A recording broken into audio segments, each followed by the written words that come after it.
another person in Coach Riesling who we really respect in front of a man who hates Shedeur and Anthony Lima. Let's hear what Jason Lloyd, Mr. Shedeur, I'm a spoiler for he's going to say the same thing. I would have got rid of him in the offseason. I don't think he's good enough to start, and it's too much. How do you know? We don't know for sure, Jason. Okay, don't know for do you know for sure about Dylan Gabriel? No. Why do you want to get rid of him? Because he stinks. Well, how do you know for sure? Shedeur Sanders is more talented. How do you know? How do you know Dylan Gabriel? You can see it. Just watch it. The Cleveland Browns walked into this season with a quarterback nobody could agree on. Some said he was a generational talent being wasted on a broken franchise. Others said he was a product of his father's name, riding hype all the way to the NFL. And somewhere in the middle of all that noise, Shedeur Sanders was just trying to play football. That's what makes this story complicated, because it's not really about whether Shedeur is good, it's about whether the people deciding his fate are even watching the same games. Let's go back a few months. The Browns had just come off another season of quarterback chaos. Deshaun Watson, injuries, frustration, a fan base that had been through enough disappointment to fill 3 lifetimes. When Cleveland drafted Shedeur Sanders, the reaction was split almost perfectly down the middle. Half the city felt a spark of genuine hope. The other half felt like the organization had made yet another mistake. In the media? The media had already made up their minds before he threw a single professional pass. If you're critical of Shedeur Sanders, that's fine. I would like you to say, okay, well, this is the reason I'm critical. Because anytime I say things about Shedeur, I show you film, I show you proof. We break it down and say, hey, this is what I'm liking from Shedeur. This is what I don't like from Shedeur too. But Jason Lloyd, we've now heard him recite the same thing 3 different times now. Nothing has changed, no comment on the growth. And that was my biggest thing about the last time we went back and forth with Jason Lloyd. Was that, hey man, you said... There's a particular kind of criticism that doesn't actually say anything. It sounds authoritative, it comes from someone with credentials and a microphone, but when you break it down, strip away the confidence in the platform, there's nothing underneath. No specific play, no moment, no technical breakdown. Just a feeling, just a vibe, just, I've seen enough. That's what Cleveland's fan base kept hearing about their young quarterback.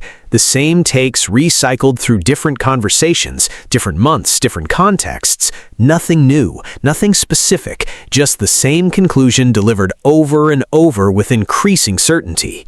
And here's what makes that so frustrating. Shedeur Sanders is actually doing things on a football field that require explanation. Real football explanation, not stats stripped of context, not hot takes dressed up as analysis. Actual technical football things that tell you something about who this kid is and what he might become. Think about where he came from. At Jackson State, the pass protection was almost non-existent. At Colorado, it wasn't much better. And when you play quarterback without protection for years, you develop habits. You bail early. You retreat. You try to do everything yourself because nobody else is going to save you.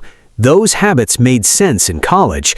They don't translate. Watching him practice, it has. So when you go back to his Colorado days, even when you go back to Jackson State, so he didn't have much pass protection, and everybody talks about that lack of pass protection as he couldn't get through his progressions. Shedeur Sanders is a smart quarterback. Now, some of his bad habits came from lack of pass protection. Some of his bad habits came from trying to do too much, trying to play hero ball at times, which gets you in trouble as a quarterback. But a lot of that has to do with just, I didn't have pass protection. I thought Pat Shurmur, especially at Colorado, did a really nice job of how do we get the ball. The NFL punishes retreat. The moment you start drifting backward instinctively, you've already lost the play.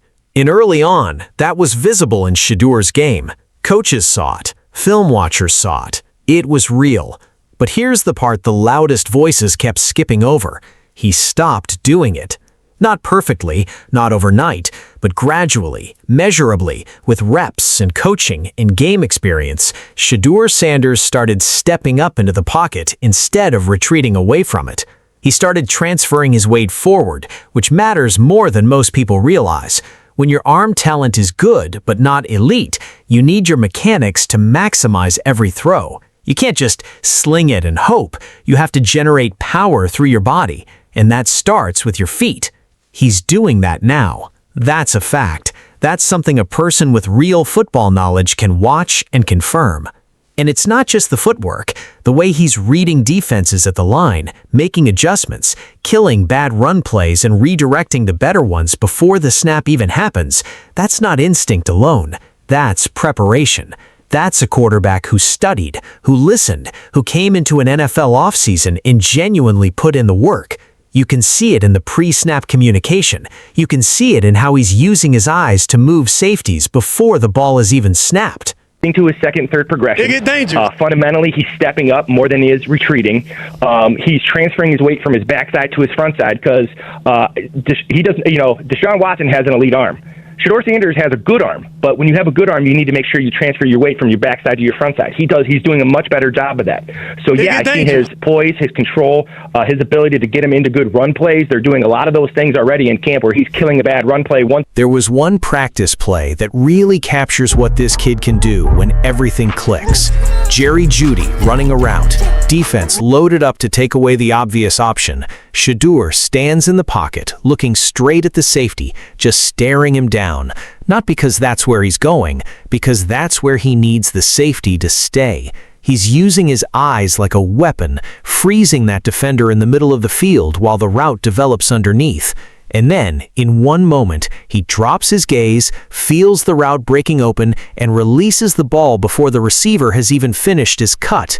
Anticipation throw, timing throw. The ball is already in the air when the window opens. That's not luck. That's a quarterback who understood exactly what the defense was giving him and had the confidence to act on it before the obvious visual confirmation arrived. A professional safety took 3 steps in the wrong direction because of where Shedeur was looking. That's the kind of thing that doesn't show up in any stat column. It doesn't get retweeted. It doesn't become a highlight. But football people see it, and they know what it means. The critics don't talk about that play. They talk about completion percentages without mentioning that half those incompletions were drops. They talk about next-gen stats without explaining what those numbers actually mean in context. They deliver verdicts without evidence and get frustrated when fans push back. He's sinking. But not only is he sinking, right? Look at Shedeur's eyes. Where is Shedeur looking? Shedeur is looking right down the pipe. Shedeur is looking as if he's either going to go here or maybe he's waiting for something to come across here, right? And what that does is takes this safety and keeps him right here at the middle of the field. And obviously this tight end is going to help because he's going to come down here, right? So it's going to make everything look that much cleaner. But watch when he throws this. Now, Shedeur. And the fans have been pushing back hard because Cleveland hasn't had a quarterback worth believing in since Baker Mayfield packed his bags. That's not hyperbole. That's just what happened. Watson didn't work out, the in-between options didn't work out, and the city has been sitting here waiting for something to feel good about at the most important position in the sport. Nobody is saying Shedeur Sanders is Patrick Mahomes. Nobody is saying he's a Super Bowl guarantee. The bar isn't that high. The bar is functional quarterback play. The bar is someone who can move the chains, take care of the football, make the right read, and give this offense a chance to compete. That's it. That's what the hope is about. And the reaction to that hope from certain corners of the media has been almost bizarre in its hostility. Like the idea of a young quarterback developing and improving is somehow offensive. Like acknowledging growth is the same as claiming greatness. It isn't. You can believe Shedeur Sanders is getting better without believing he's already arrived. You can watch a quarterback correct a mechanical flaw over 6 months and say that's encouraging without declaring a championship. These things can coexist. But nuance doesn't get clicks. Nuance doesn't create conflict. And some people covering this team have figured out that picking a side and screaming from it is more profitable than actually watching the film. If this story resonates with you, if you believe in giving players fair evaluation based on real evidence instead of recycled opinions, hit subscribe. There are more of these conversations coming, and this community deserves honest football discussion. The thing about Shedeur Sanders that gets overlooked in all the noise is his personality. He's not rattled by this. He genuinely isn't.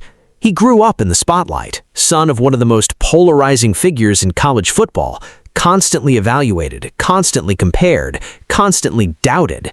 He's been here before. The scrutiny isn't new. The critics aren't new. The people who decided he'd fail before he started aren't new. And every time the noise gets loud, he's gone back to the film room, back to the practice field, back to the work. That's a mindset you can't teach. You can develop mechanics, you can install an offensive system, you can improve footwork and pocket presence and timing, but that internal stability, that ability to hear thousands of people calling you a failure and respond by getting better instead of getting smaller, that's either in a player or it isn't. It's in Shedeur Sanders. The real test is coming. Preseason games, regular season Sundays, moments where the game is on the line and the stadium is loud and a professional defense is throwing looks he's never seen before. That's where careers are made or ended. That's where the noise either gets validated or silenced. But going into that test, here's what's true. He's improved, demonstrably, specifically, technically improved. The footwork is better, the pocket presence is better, the pre-snap communication is better, the ability to manipulate a defense with his eyes is real, and it's showing up in practice in ways that actual football people are noticing. Whether that's enough to win in the NFL, nobody knows yet. That's football. Certainty doesn't exist until the games are played. But the people saying they already know the answer, the ones recycling the same take from November through January through June without a single new observation, without a single specific example, without any acknowledgement that time has passed and things have changed, those people aren't watching the player. They made a decision and they're defending it. Shedeur Sanders is just playing football, and from what the people actually watching him closely are seeing, he's playing it better every single week. Cleveland's been waiting a long time for that. Maybe, just maybe, the wait is almost over. Claude Fable 5 is currently unavailable.